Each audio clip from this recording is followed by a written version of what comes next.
Is you have your incline, so I'm going to draw your inclined surface in there. In this problem, 45-degree angle.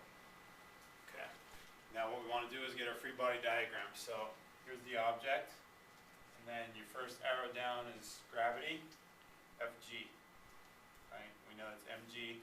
So in this case, it's 5 times 9.80 or 49 newtons. Okay. Now the first thing you want to do is get the components of that. Remember, there's going to be a y component and our x. Our x is along the plane, remember, and our y is perpendicular. So here is the y component. We'll call that Fgy for the force of gravity in the y direction. And then here is our x component parallel to the plane. We'll call it Fgx. Okay. And now we formed our right triangle.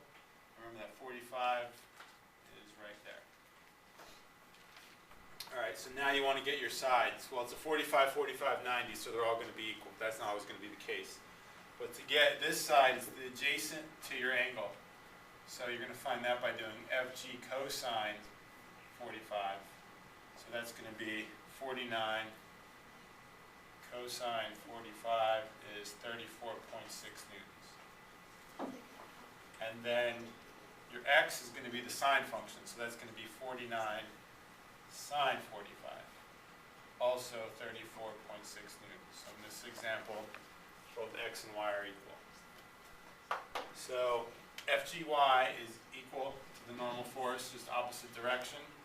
So the normal force is 34.6 newtons.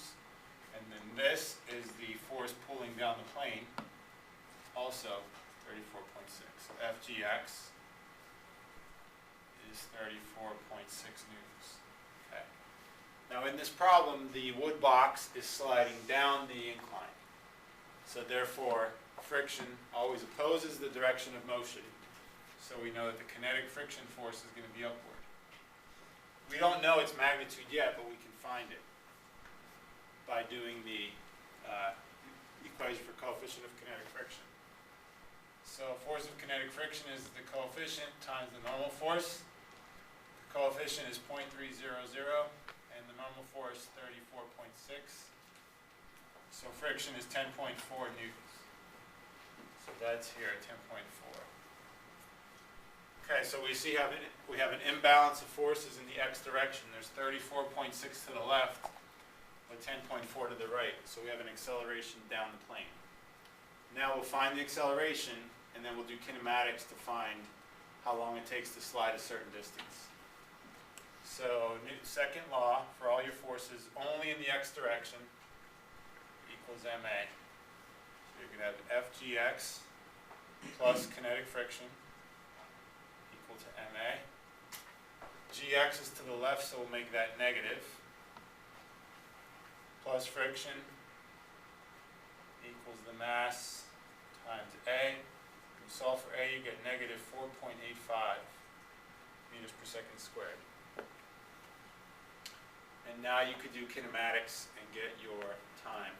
So take your second kinematics equation.